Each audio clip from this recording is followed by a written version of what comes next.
Сайн байцгаана уу? За угнаа байна. За миний 3 дахь бичлэг болж байгаа. За өнөөдөр та бүхэндээ стрессээс ангижрах 3 аргыг танилцуулъя гэж бодлоо. За яг одоо таны амьдралд санаа зовнил, бухимдал, сэтгэлээр унах зүйл байгаа юу? За тэгээд үнэхээр байгаа бол энэхүү бичлэгийг маань сонсоод үзээрэй гэж хүсэж байна. За нэг ч гэсэн хүнд одоо жохон ч гэсэн сайхан одоо сэтгэл төрүүлвэл би баяртай байх болно. Тэгээд одоо хүний сэтгэл зүй ингээд тавгүй болоод санаа зовоод ирэхээр нойргууддаг гэдэг зүйл ч гэсэн одоо маш их гарч ирдэг. За үнэхээр танд одоо сэтгэл зүйн ямар нэгэн тавгүй байдал байгаа, та ингээд унтаж чадахгүй нойргуудж байгаа бол өөртөө анхаарах цаг болсон шүү гэсэн дохио болж ин шүү. За тэгээд мэдээж сэтгэл зүй хямарсан үед хамгийн энгийн арга бол хүн бүхний мэддэг уртаар сайхан амьсгаа авах гэдэг арга байдаг те. Энийг бол хүн бүхэн мэддэг.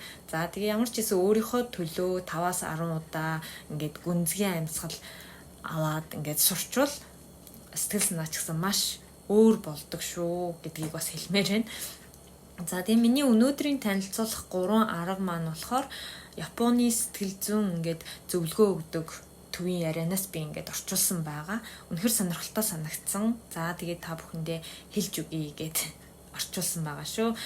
Нэгдүгээрт нь болохоор Сторесу Самомета гэд стресс хэмжигч гэсэн арга байна. Хоёрдугаарт нь болохоор Канжоно Раберинго гэд сэтгэл хөдлөлтөө нэр өгөх гэдэг арга байна. Гуравт нь болохоор Гаммин фидбак кока гэд энэ нь болохоор нүүрний хариу үйлдэлийн нөлөө гэсэн ийм 3 арга байдаг юм байна. За нэг дэх аргын дэлгэрэнгүй тайлбарлаад явъя.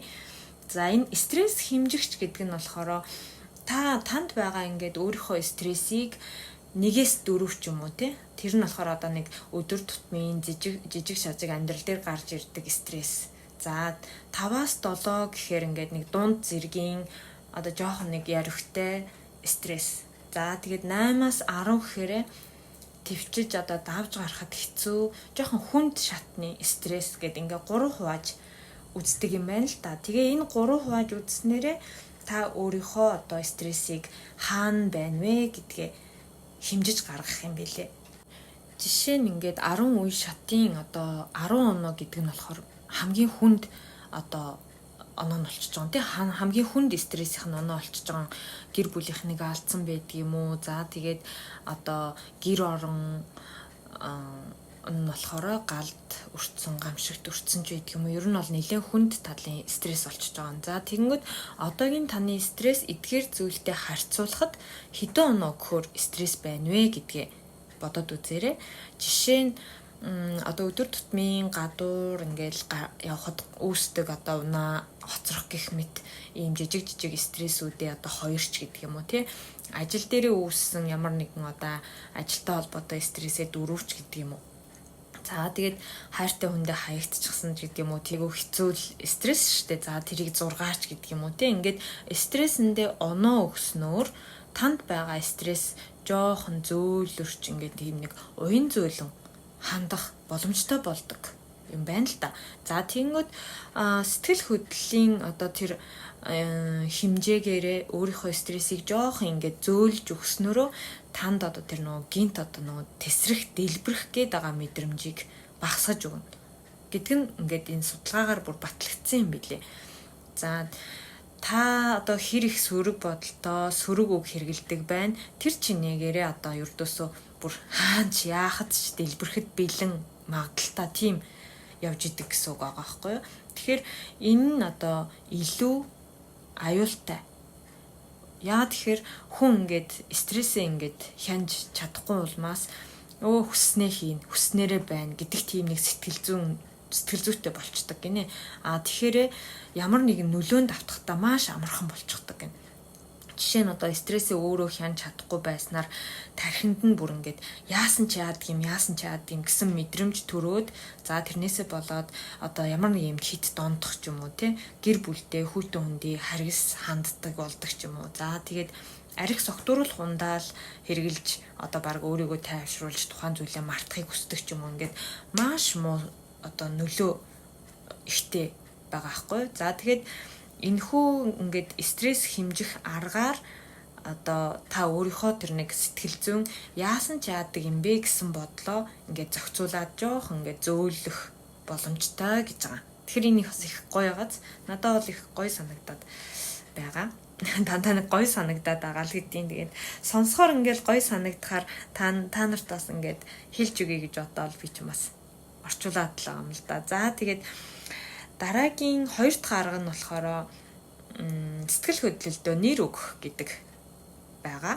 За ердөөсөө өөрийнхөө сэтгэлээс гарч байгаа тэр сэтгэл хөдлөлтөө ямар байна би яг одоо гэсэн тийм нэг нэр өгнө. Жишээ нь одоо санаа зовлт байгаад байгаа мó, атаа хорсол байгаад байгаа мó, миний сэтгэлд одоо гомдол байгаад байгаа мó, уур бухимдал байгаад байгаа мó гэл одоо зөндөө олон стресс ингээд байгаа штэ. Тэрийг яг юу нэ гэдгээ тодорхойлох хэрэгтэй гэж байгаа. Одоо хүнд мэдээж энэ бүгд нэг дор байх нь ховор нэг дор байвал одоо бүгд бүр хэцүүд нь шүү дээ тий.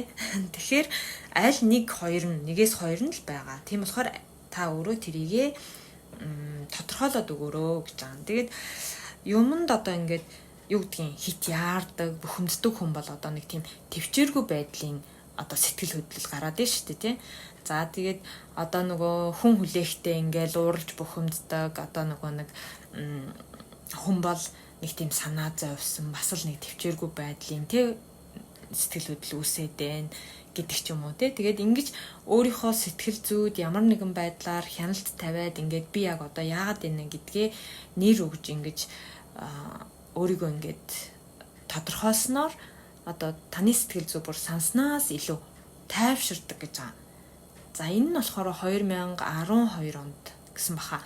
Мишиган их сургуульд туршилтаар бүр үр нөлөөг нь одоо ингээд тодорхой болгочихсон юм судалгаа юм билээ. Гэхдээ энэ бүр маш эртнээс ингээд яригдчихсэн сэтгэл зүйн техник гэж байгаа байхгүй. Тэгээд энэ яг 2012 онд болохоор энийг ингээд бүр судалгаагаар ингээд баталсан зүйл юм билээ л дээ.